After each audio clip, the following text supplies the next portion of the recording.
Hello बच्चों, उम्मीद है आप लोग सब स्वस्थ होंगे और अपने समय का बहुत अच्छे से उपयोग कर रहे होंगे। आज हम आपके सामने संख्या प्रणाली की बेसिक वीडियो नंबर 5 लेके आई हैं। इससे पहले 4 वीडियो मैं अपलोड कर चुका हूं, ठीक है।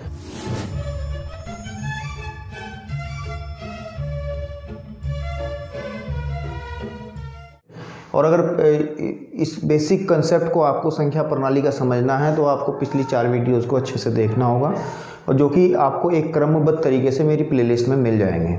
आज इस टॉपिक के बारे में हम बात करने जा रहे हैं। वो टॉपिक बहुत ही इजी है और वो टॉपिक आपके पास में क्या है, हमने आपको पढ़ाया था पूर्णांकों के बारे में, यानी कि इंटीजर्स, ठीक है, पूर्णांक, ठीक है। इंग्लिश में इसको इंटीजर कहते हैं। क्या कहते हैं? इंटीजर्स, ठीक है, आपके पास में इंटीजर्स, ठीक है। ये आपके पास में टॉपिक है। एक्चुअली इस टॉपिक के बारे में हम सबसे पहली वीडियो जो थी, वीडियो नंबर 1 बेसिक वीडियो, उसमें हमने आपको बता दिया था कि पूर्णांक क्या है। उस वीडियो में हमने अच्छे से आपको समझा दिया था। आज हम इसकी कुछ बातें लेकर के आए हैं जिसके खास गुण हैं। पूर्णांकों के गुणों के बारे में बात करेंगे, के गुण यानी कि प्रॉपर्टी ऑफ इंटीजर्स। हमें आज इसके बारे में बात करनी है। इसकी कुछ खास बातें हैं जो कि बहुत इंपॉर्टेंट है, जिनको जानना बहुत ज़रूरी है। पूर्णांकों के गुण पढ़ने से पहले आपको पूर्णांकों को दोबारा से रिकॉल हम कर देते हैं। पूर्णांक होते क्या चीज़ हैं? पूर्णांक हमने बताया था कि संख्या रेखा पर इस तरीके से अगर हम बीच में 0 रख करके इधर 1, 2, 3, 4, 5 इधर की तरफ ये अनंत तक जाएगा, यानी कि इसका कोई परिमित आपके पास में एंड नहीं है। उसके बाद में इसी तरीके से -1, -2, -3, -4, -5, -6, ऐसे ये भी इधर की तरफ यानी कि लेफ्ट साइड में जाएगा। इधर भी इसका कोई परिमित माप नहीं है आपके पास में।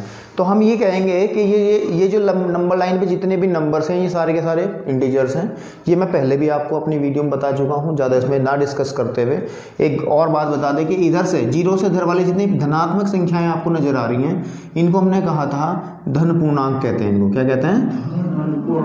ठीक है, अंग्रेजी में इनको कहते हैं पॉजिटिव इंटीजर। क्या कहते हैं? Positive integer. मतलब कहने की बात यह है कि जो प्लस में आपके पास में होंगे, ठीक है। और इधर वाले जो आपके पास में है, ये वाले माइनस वाले, इनको कहते थे हम ऋण पूर्णांक। क्या कहते थे? ऋण पूर्णांक, ठीक है। इंग्लिश में इनको कहा जाता था नेगेटिव, ठीक है, आपके पास में इंटीजर, ठीक है। तो ये चीज़ आपको ध्यान रखनी है। और बीच में ये शून्य था, ये कि अलग ही पूर्णांक था, ना ये धनात्मक होता है ना ये ऋणात्मक। इसको हम खाली 0 या फिर शून्य पूर्णांक बोल देते हैं। शून्य पूर्णांक आपके पास में बोल देते हैं, 0 इंटीजर्स, ठीक है। ये आपके पास में था। अब सबसे पहली बात ये 1 बाय 1 करके मैं इसके सारी की सारी प्रॉपर्टीज आपको आज बताऊंगा, ताकि आपको इससे संबंधित अगर कहीं भी कोई प्रश्न आए तो वो छूटे ना, ठीक है। पूर्णांकों की सारी बातें मैं आपको बताऊंगा ताकि कोई क्वेश्चन इसमें से छूटे ना। तो जल्दी से शुरू करते हैं। सबसे पहला पॉइंट, क्योंकि हमारे पास में क्या है कि हम चाहे प्राकृतिक संख्याएँ हों, चाहे आपके पास में पूर्ण संख्याएँ हों, और कोई भी संख्याएँ हों, हम उसमें ये देखते हैं कि सबसे छोटी आपके पास में संख्या कौन सी है और सबसे बड़ी कौन सी है।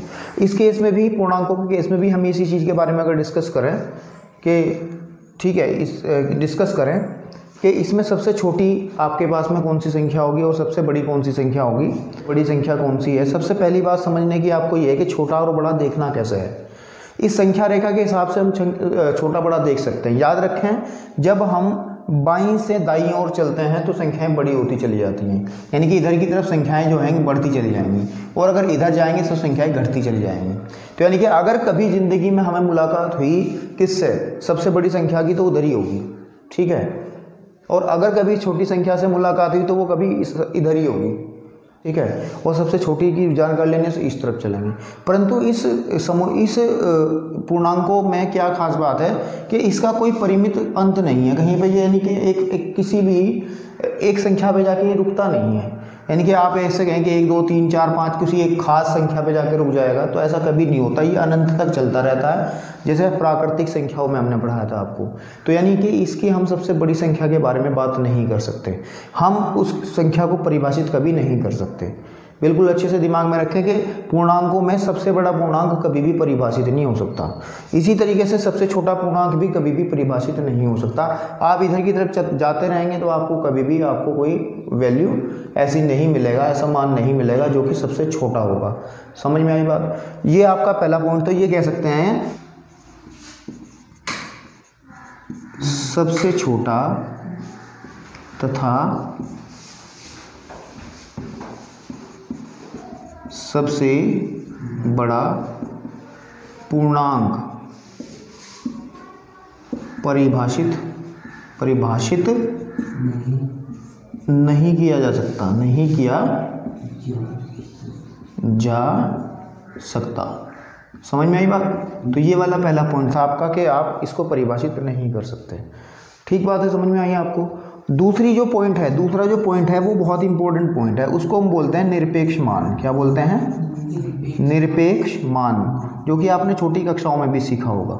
ठीक है, निरपेक्ष मान क्या है? अंग्रेजी में से एब्सोल्यूट वैल्यू कहते हैं। एब्सोल्यूट आपके पास में निरपेक्ष मान को क्या कहा जाता है?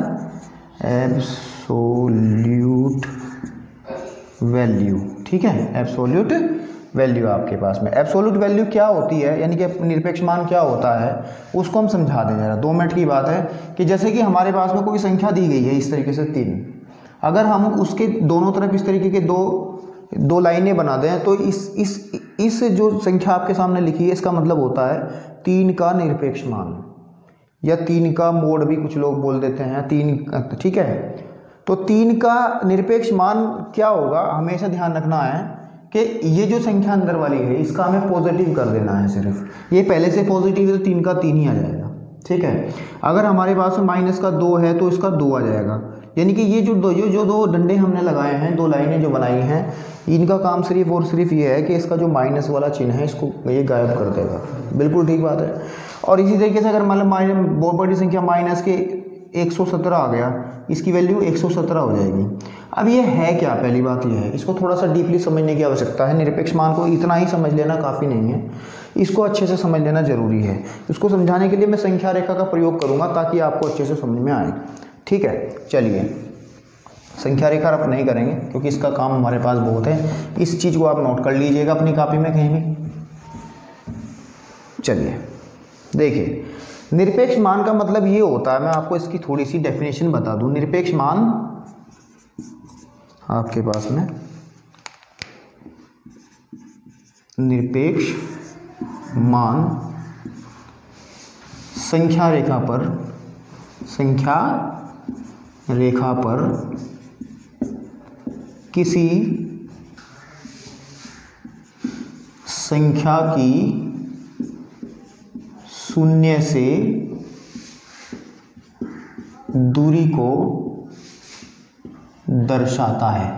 मतलब ये क्या बोला मैंने, इस सेंटेंस को समझाता हूं आपको कि निरपेक्ष मान संख्या रेखा पर किसी संख्या की शून्य से दूरी को दर्शाता है। जैसे सपोज कर लें, इस वाले की बात कर लें, अभी एग्जांपल लिया था कि 3 का जो निरपेक्ष मान है वो 3 है, तो 3 को आप यहाँ पे गोल कर लोगे आप, तो इसकी शून्य से दूरी कितनी बनेगी? देखो 1 2 3, इसी वजह से इसका निरपेक्ष मान कितना आया? 3 आया आपके पास में। हमने बात की माइनस का 2, ये माइनस का 2, इसकी शून्य से दूरी कितनी है? आप इस वाली संख्या रेखा पे देख लें, 1 2 कितनी है? 1 2, यानी कि इसका निरपेक्ष मान कितना आया? 2 आया। और दूरी कभी माइनस में नहीं होती। यानी कहने की बात यह है कि जो निरपेक्ष मान हम ये जो पढ़ रहे हैं निरपेक्ष मान, इसका मेन ये रीज़न ये है कि जिस संख्या का भी निरपेक्ष हम मान निकालते हैं उस संख्या की हम 0 से दूरी देख लेते हैं कितनी है। बाई चांस हमारे पास में एक एग्जाम्पल हमने और लिया, मैंने कहा कि माइनस के 10 का निरपेक्ष मान कितना होगा, तो माइनस का 10 कहीं इधर को पड़ेगा जाके इधर की तरफ। अगर लाइन को थोड़ा सा एक्सटेंड और कर दें, यहाँ पे 7, यहाँ पे 8, यहाँ पे 9 और यहाँ पे आपके पास में 10, तो 10 जो है, इस 10 की आप इस शून्य से दूरी देखें, इस शून्य से क्या देखें? दूरी देखें। कितनी दूरी है भाई? 1 2 3 4 5 6 7 8 9 10। इसका मतलब हमारे पास में इसकी वैल्यू 10 आएगी। ठीक है, तो ये जो निरपेक्ष मान है, मैं समझता हूँ आपको अच्छे से क्लियर हो गया होगा कि निरपेक्ष मान का मतलब क्या है और इसको संख्या रेखा पर इसका स्पष्टीकरण कैसे हमें देना है। चलिए नेक्स्ट शुरू करते हैं। आपकी नेक्स्ट जो चीज़ आपके पास में इसका नया जो गुण है उसके बारे में बात करते हैं। ठीक है, जा रहे हैं। हमारे गणित में कुछ नियम होते हैं। ठीक है, सबसे पहला होता है संवरक नियम। क्या होता है? संवरक नियम। ठीक है, दूसरा आपके पास में होता है क्रम विनिमय। कौन सा? क्रम विनिमय। अंग्रेजी में भी मैं इसको बता दूंगा आपको नियम, लेकिन समझ ले जरा। ठीक है, तीसरा जो नियम होता है हमारे पास में वो होता है सहचर्य नियम। कौन सा नियम? सहचर्य नियम। इन नियमों को बहुत ध्यान रखने की आवश्यकता है। फिर आपके पास में आता है तत्समक अवयव। ठीक है, आपके पास में पांचवा आता है प्रतिलोम। एक मिनट बोलो मत, प्रतिलोम। ठीक है, ये 4-5 पॉइंट हैं। 4 पॉइंट हैं, 1 2 3 4 और 5। ये पांचों पॉइंट प्रत्येक संख्या में, जैसे कि हमने आपको पहले प्राकृतिक संख्याओं के संदर्भ में भी इन बातों के बारे में चर्चा की थी। तो अब ये संवर्ग नियम क्या है, क्रम विनिमय क्या है, सहचर्य क्या है, तत्समक अवयव क्या है, प्रतिलोम क्या है, इनको समझ लेना बहुत ज़रूरी है, क्योंकि बहुत इंपॉर्टेंट चीज़ है। समस्या सबसे बड़ी कहाँ खड़ी होती है? ये सब चीज़ें किताबों में लिखी रहती हैं, लेकिन किताब में से सिर्फ आपको वो मसाला ढूंढने में लगे रहते हो आप लोग, ताकि आपको क्वेश्चंस को करने का तरीका मिल जाए। ओनली सिर्फ इसी चक्कर में आप लगे रहते हो। इन चीज़ों पर कभी आपका ध्यान नहीं जाता, जबकि ये चीज़ें चाहे आप किसी भी एग्ज़ाम में हो, चाहे आप किसी को पढ़ा रहे हो या खुद ही पढ़ रहे हो, तो इन नियमों को जान लेना बहुत आवश्यक होता है। चलिए, सबसे पहले संवर्ग नियम क्या होता है? अंग्रेजी में इसको क्लोजर प्रॉपर्टी कहते हैं। ठीक है, हमारे पास 4 ऑपरेशंस, मुख्यतः 4 संक्रियाएं होती हैं। कौन कौन सी होती हैं? एक तो जोड़ने की होती है, घटाने की होती है, गुणा करने की और भाग करने की। अब हमें क्या करना है? जो हमने पूर्णांक लिखे थे, पूर्णांकों की जो संख्या रेखा पर हमने एक बार और लिख लेते हैं इसको। 0 1 2 3 4 5 6 7 ऐसे ही आगे तक जाएगा। इधर -1 -2 -3 -4 -5 -6 -7 -8। ठीक है, ऐसे ही अनंत तक जाएगा। तो अब इस सेट, ये जो हमारे पास में पूर्णांकों का जो एक आपके पास में क्या लिखा है, संख्या रेखा पर पूर्णांक लिखे हैं, हम संवर्ग नियम को चेक करेंगे और सबसे पहले प्लस के लिए चेक करेंगे। ठीक है, मैं इस वीडियो के माध्यम से सिर्फ 2 के लिए चेक कराऊंगा, इसके लिए चेक कराऊंगा और इसके लिए चेक कराऊंगा। माइनस और भाग के लिए आप स्वयं अपने घर बैठ के चेक जब करेंगे तो इसके नियम इसके लिए सत्यापित नहीं होंगे, ना इसके लिए सत्यापित होंगे। ठीक है, तो मैं सिर्फ आपको इस वीडियो में सिर्फ प्लस और गुणा के लिए करके दिखाऊंगा, क्योंकि यही महत्वपूर्ण है। इनको आप स्वयं चर्चा करें बैठ के, जब आप अपने काम करोगे कॉपी में बैठ के, तो इनका माइनस को लेकर के और भाग को लेकर आप स्वयं चर्चा करें इसमें, और फिर निष्कर्ष निकालेंगे कितना क्या है। ठीक है, तो चलिए सबसे पहले हम संवर्ग नियम की बात कर लेते हैं। वो भी किसके सापेक्ष? सबसे पहले हम प्लस के सापेक्ष, योग के सापेक्ष, यानी कि योग के लिए। ठीक है, योग के लिए सबसे पहले हम बात करते हैं संवर्ग नियम। इंग्लिश में इसको बोला जाता है क्लोजर प्रॉपर्टी। ठीक है, आपके पास में क्लोजर प्रॉपर्टी क्या है, मैं इसको समझा दूं। ये कहती है, ये संवर्ग नियम ये कहता है कि अगर हम कोई 2 एलिमेंट, कोई भी 2 अवयव, कोई 2 सदस्य इस पूर्णांकों में से उठा लें। सपोज हमने कोई भी 2 उठा लिया, सपोज मैंने 2 उठा लिया, साथ ही साथ प्लस के 3 उठा लिया, ये दोनों पूर्णांक हैं। अगर इनको जोड़ दें, क्योंकि योग के सापेक्ष बात करें, अगर इनको जोड़ दें तो जो रिजल्ट निकल करके आएगा ना, वो रिजल्ट भी आपके पास में एक पूर्णांक ही होना चाहिए। तो अगर ऐसा होता है कि रिजल्ट भी एक पूर्णांक निकल के आता है, तो हम कहते हैं कि संवर्ग नियम योग के सापेक्ष पूर्णांकों में है। समझ में आ रही बात नहीं? संवर्ग नियम योग के सापेक्ष पूर्णांकों में है। तो जैसे कि साफ साफ दिख रहा है कि 2 + 3 हमेशा 5 होता है, और 5 हमेशा ही एक पूर्णांक होता है आपके पास में। तो इसका मतलब क्या है कि यानी एक आध एग्जांपल हो ले, जैसे -4 + 7 हमने ले लिया, कितनी वैल्यू आएगी? 3 आएगी प्लस की। ये भी एक पूर्णांक है, ये भी एक पूर्णांक है, दोनों पूर्णांकों को जोड़ने से फिर एक पूर्णांक प्राप्त हुआ हमें। इसका मतलब हम ये कह सकते हैं कि योग जो है, योग पूर्णांकों में संवर्ग है। समझ में आ रही बात नहीं? यानी कि ये जो नियम है इसमें काम करता है ये। अगर हम इसी के साथ साथ, चलो अभी मैं योग के सापेक्ष ही सारी चीज़ें क्लियर कर दूं ताकि कन्फ्यूजन ना हो, फिर गुणा के सापेक्ष करेंगे। दूसरा जो पॉइंट है वो होता है क्रम विनिमय।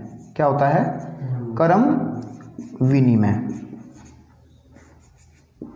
क्रम विनिमय आपके पास में, ठीक है, आपके पास में। और ये जो इसका जो अंग्रेजी में इसको कहा जाता है, उसको कहा जाता है कोमेटेटिव, कोम्यूटेटिव, ठीक है, ला कॉम्यूटेटिविटी या फिर कॉम्यूटेटिव बोल देते हैं इसको। क्रम विनिमय नियम में क्या खास बात होती है कि क्रम विनिमय, क्रम का ध्यान रखना। अगर बाई चांस हम -1 में 7 जोड़ें या 7 में -1 जोड़ें, आपके पास में जोड़ना ऐसा होगा ना +-1, तो कोई फर्क नहीं पड़ने वाला है। देखिए जरा, क्योंकि ये भी एक पूर्णांक है, ये भी एक पूर्णांक है, ये भी एक पूर्णांक, ये भी एक पूर्णांक, इन दोनों की क्रम का कोई फर्क नहीं पड़ना चाहिए। चाहे -1 में 7 जोड़ लो या 7 में -1 जोड़ लो, तो यह देखो यहाँ पे आएगा 6 = 7 - 1, ये 6 = 6। यानी कहने की बात यह है कि क्रम का कोई फर्क नहीं पड़ता। योग जो है हमारा, योग पूर्णांकों में क्या है, क्रम विनिमय है। ये बात समझ में आ रही है आपको कि क्रम विनिमय भी इसके अंदर है ये चीज। हमने 2 नियम सत्यापित कर लिया। अब बात करते हैं साहचर्य नियम की। किसकी बात करते हैं? साहचर्य नियम की। साहचर्य नियम क्या है? हम योग के सापेक्षी साहचर्य नियम को देखेंगे। योग के सापेक्षी हम किसको देखेंगे? साहचर्य नियम। साहचर्य नियम में हम क्या करते हैं, 3 एलिमेंट लेकर चलते हैं। तीसरे पॉइंट में आता है साहचर्य नियम। साहचर्य नियम अंग्रेजी में इसको बोला जाता है एसोसिएटिव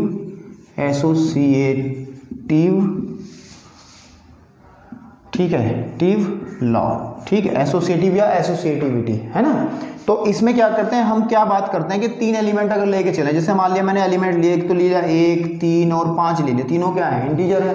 अगर मैं 1 को 3 + 5 ऐसे करूं, पहले 3 + 5 को पहले जोड़ लिया और 1 को बाद में जोड़ लिया, या फिर 1 + 3 को पहले जोड़ लिया और 5 को बाद में जोड़ लिया, क्या कोई फर्क पड़ेगा क्या?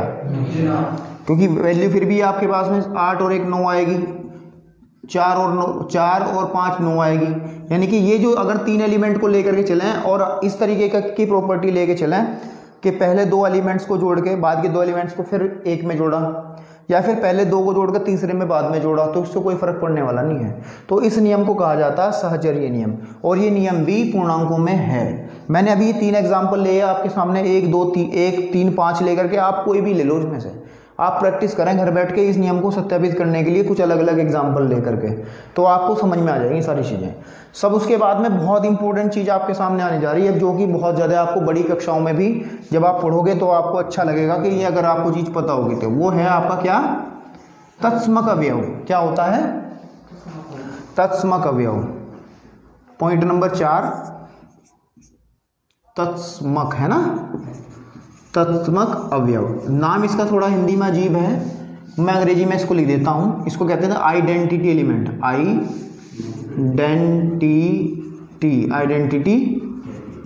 एलिमेंट, ठीक है। आइडेंटिटी एलिमेंट का मतलब है जो इफेक्टलेस होता है। इफेक्टलेस मतलब प्रभावहीन। अगर हमारे पास में इसके अंदर इस पूरे पूर्णांकों का जो तुम्हारे सामने पूरा का पूरा जो परिवार बैठा है पूर्णांकों का, इसमें कोई एलिमेंट ऐसा है जिसे जोड़ने से किसी संख्या पर कोई प्रभाव ना पड़े? बिल्कुल है। 0 जो है हमारे पास में, 0 जो है, 0 को आप किसी में भी जोड़ लो। मान लिया मैं -4 में 0 जोड़ा तो क्या प्राप्त होगा? मैंने 10 में 0 जोड़ा तो क्या प्राप्त होगा? मतलब ये 0 जो है ये इफेक्टलेस है। समझ में आई बात नहीं? यानी कि ये इसका कोई प्रभाव योग करने में पड़ नहीं रहा। तो याद रखें, 0 को हम आपके पास में योग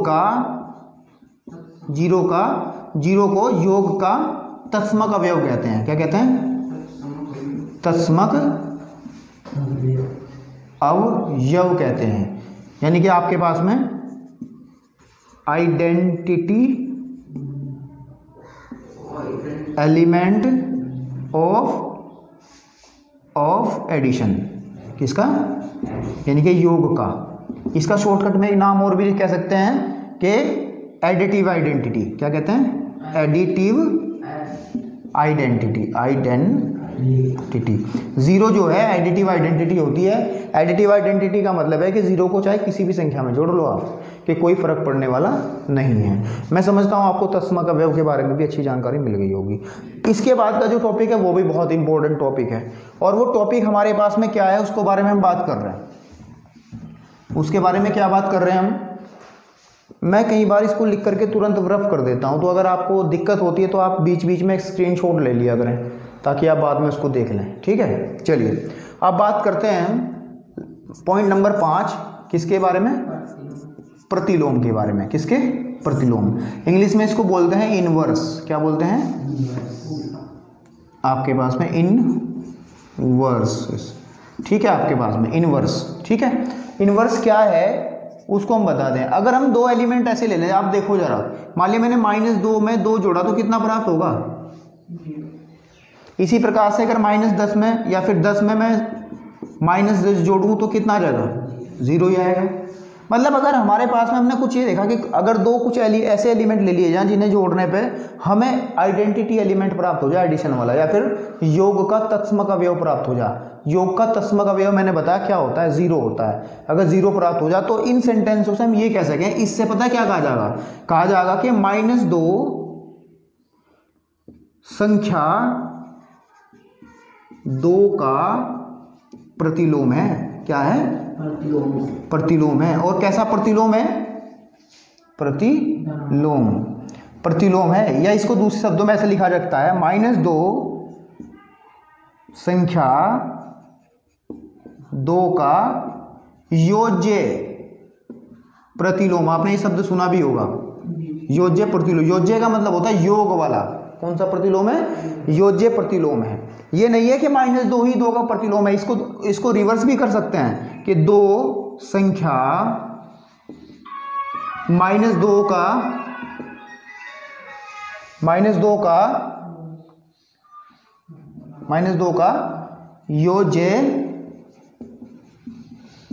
प्रतिलोम है। बात समझ में आ रही? कि यानी कि ये दोनों संख्याएं जो है ना, ये दोनों संख्याएं जो हैं वो एक दूसरे के प्रतिलोम है। आप कभी भी इस तरीके से लिखे, जैसे मान लें a + b = 0 आ गया और a और b दोनों क्या हैं? पूर्णांक हैं। तो हम कहेंगे a का जो प्रतिलोम है वो तो क्या है? a का प्रतिलोम क्या है? ठीक है, a का प्रतिलोम b होगा और b का प्रतिलोम क्या होगा? आपके पास में a होगा। मैं समझता हूँ आपको प्रतिलोम का कंसेप्ट भी समझ में आया होगा। ठीक है नहीं? इसको कहा जाता है, और ध्यान रखें, इसको कहा जाता है एडिटिव इनवर्स। Additive inverse. ठीक है, आपके पास में एडिटिव इनवर्स या हिंदी में योज्य प्रतिलोम। योज्य प्रतिलोम। कुछ किताबों में योज्य प्रतिलोम या कुछ किताबों में योज्य व्युत्क्रम भी लिखा रहता है। व्युत्क्रम।